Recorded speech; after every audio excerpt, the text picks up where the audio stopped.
So let's take a look at the Alan Jerkens Memorial. It's a Grade 1. It's the 12th race on the Saturday card at Saratoga, run at 7 furlongs for the 3-year-olds. And I'll tell you, this is a really nice field and a great betting race. You've got World Record, who just won the Amsterdam in his last race.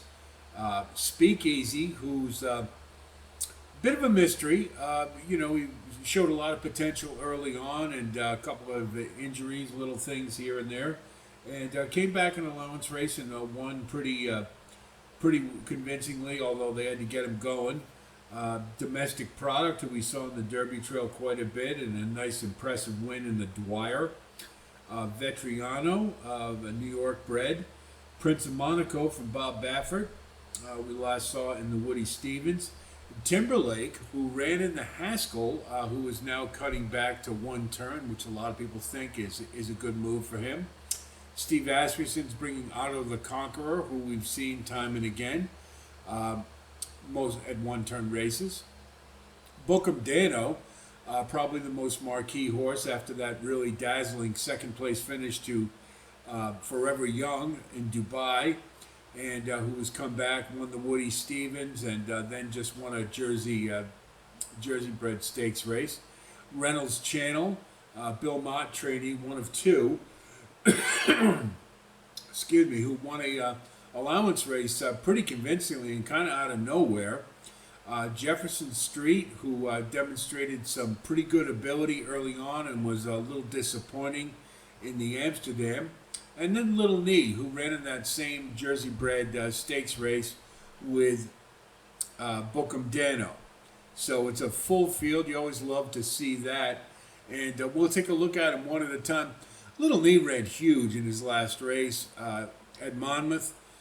Just fell a little bit short to Bookham Dano. Just ran a really huge race. And Mark Cassie's had an excellent meet at Saratoga, but he just ran so much better than he has before. I think it's logical that he's going to regress here, and I don't really like him in this spot, so I'm going to let him go. Now, World Record ran a monster in his last race, but coming back to taking a look at it again, there was a pretty good rail speed bias that day, and he certainly took advantage of it, blowing away what was a pretty good field. But I do like this horse in the fact that he's been getting better progressively with each start. But you do have to wonder if he can take another step forward, because I don't know if he's going to get the same bias. He is on the rail again. That's certainly a plus. And I think he'll be up and on the engine, particularly when you consider Little Knees all the way out in the 11 hole. But I have my doubts whether or not he can hold off some of the saltier horses in here. At 8-1, you are getting some decent value, but really the only way I think he can win this race is he's going to have to take him wire to wire, and I just don't see him doing it here, unless, of course, if there's another speed bias, yeah, So to me, it's kind of a game time decision. Watch how the track's playing that day, whether or not to include him. But right now, all things being equal, I'm going to let him go. Speakeasy is extremely intriguing here. Now, he won his maiden at Saratoga pretty convincingly and came back on Belmont Day, and they had to nudge him along pretty good to get him going, but that's logical after a long layoff. But he did rally and showed a really nice turn of foot. I think this one's got a lot of quality, and at 8-1, I think you're getting awesome value. To me, he's a must-use. Domestic Product, since cutting back to one turn, which I personally thought he should have been at all along. I did not think he was a two-turn horse, and he never really demonstrated he was. That Tampa Derby was just an anomaly. It was so slow up front. Anybody could have won that race with a little bit of ability. So I don't consider that to be a feather in his cap. But the Dwyer, I thought, despite the fact that it was a depleted field, he did demonstrate that he's very comfortable running at one turn, and I think that he is the horse to beat. I think Chad Brown on Travers Day would like nothing more than to take this down, and I think Domestic Product has shown some back class and an ability to run at one turn, and I think he at 9-2 especially you're getting really good value, and I like him. Vetriano's shown some ability, but it's all against state breds, and this is a huge step up in class, and I just don't see it at this point. While this is a nice horse, I don't see him class-wise competing with the rest of these.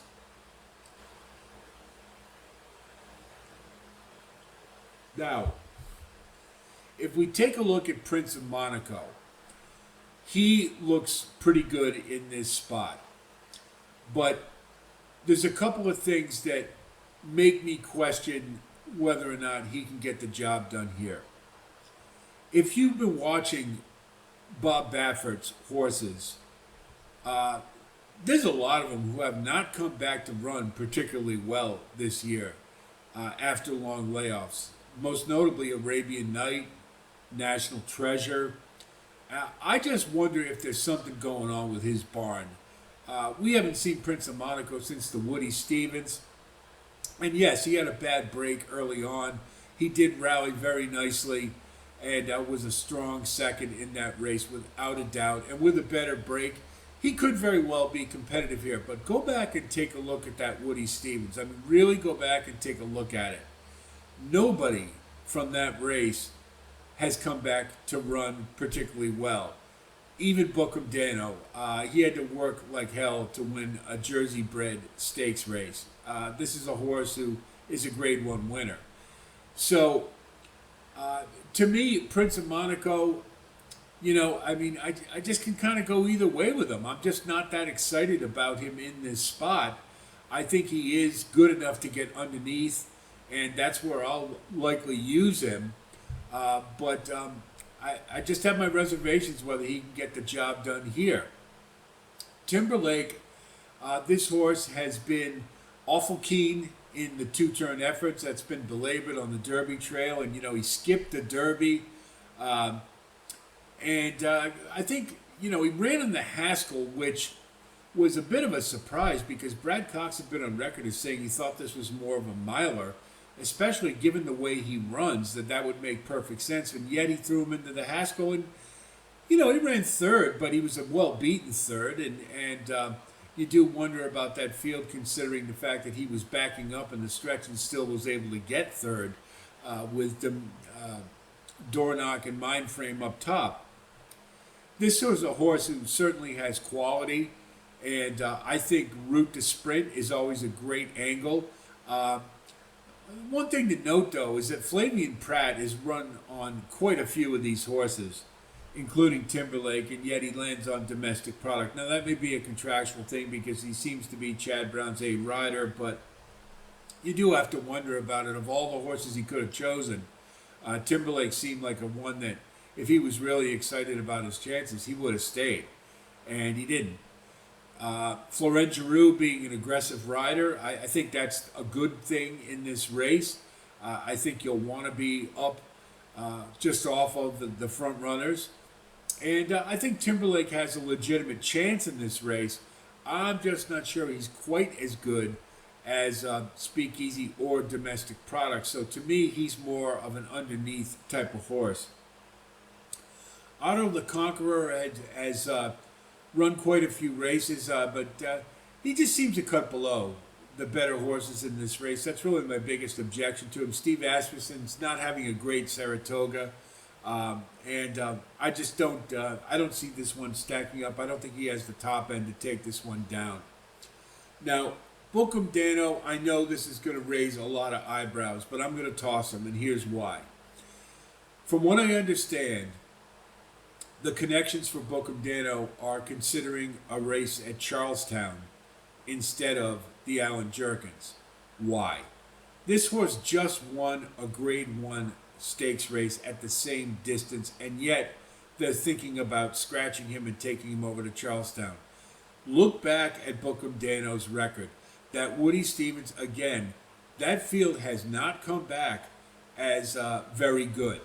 You take away Bookham Dano and Prince of Monaco, and really nobody has done much running since then. So it kind of gives me the idea, particularly since Bookham Dano is a Jersey bred, Maybe the connections are thinking maybe we want a softer payday. Uh, Charlestown, I have to believe, will be an overwhelming favorite and an easy winner instead of going uh, in a Grade One stakes race. So I got a lot of that. That gives me a lot of pause with Bookham Dano, and if he does scratch, fine. That'll be fine with me because I don't want him anyway. I just think that maybe he's a little too short priced in this race, and he had to work awful hard to win a Jersey bred stakes race in this last one. Now, granted, maybe it was a little bit of a letdown from the Woody Stevens, but again, that field was the Woody Stevens field wasn't the greatest in retrospect. So, to me, I'm going to look for horses with a little more back class, a little more proven record in the graded stakes field, and so I'm letting them go. Reynolds Channel, Bill Mott took the blinkers off, and it really seemed to do the trick for Reynolds Channel. Won a 7 furlong allowance race at the Spa at nice odds. But that was such a better effort than anything he had run prior to that. I do believe he has to regress here and note that Junior Alvarado chose to go on Jefferson Street as opposed to Reynolds Channel. So for those reasons, I'm going to let him go. I'm not sure he can duplicate that, and he would have to not only replicate his last race, but take another step forward, and I don't see that happening here, so I'll let him go. Now, Jefferson Street, he's another one. He might be a paper tiger. If you look at some of his better efforts, he really hasn't beat very much. And the one test he did get, I thought he could have been a little further up on the engine. There was a bias that day for world records, so maybe we can forgive it a little bit. But really, overall, his record doesn't indicate to me that he's a horse that can really be a solid competitor in this race and win it. I'm reluctant to let a Bill Mott horse go on a big stakes day. As many of you know, I often say that. But Jefferson Street just doesn't do it for me in this race. I just can't see it. So this is certainly a race where there's a lot of ways to go. I would advise to watch how the track's playing, and if you see the inside speed being effective, then I'd throw world record into the mix. Otherwise, I'd leave him out. So I'm just going to settle on these 4: Speakeasy, Domestic Product, who I'm picking to win it, and then Prince of Monaco and Timberlake, I think, are more candidates for underneath. But if you want to include them in your exotics, or on the pick 5 ticket, I wouldn't blame you at all. But that's just the way I see this race going. So for our betting strategy, we're going to go with Domestic Product to win.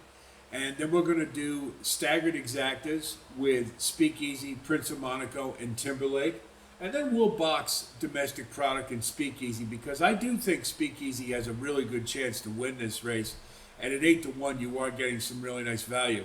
I wouldn't talk anybody out of going hard with Speakeasy on top here. I'm just going to give Domestic Product the edge for being back in his comfort zone, where he wants to be, and given his back class, he's proven to me that he is a worthy candidate to win this race. For the trifecta, I'm going to use Speakeasy, Domestic Product, 2-3, 2-3, with 5-6 underneath for third. And then we'll do one more with 2-3, 2-3 for all. So we're going to keep this a very specific wagering strategy. But I think we've got a good reason to keep this one a little tighter than perhaps maybe it looks like on paper that we ought to, for the reasons I've stated. So we'll go with Domestic Product to win, but with a lot of action on Speakeasy as well in the Alan Jerkens.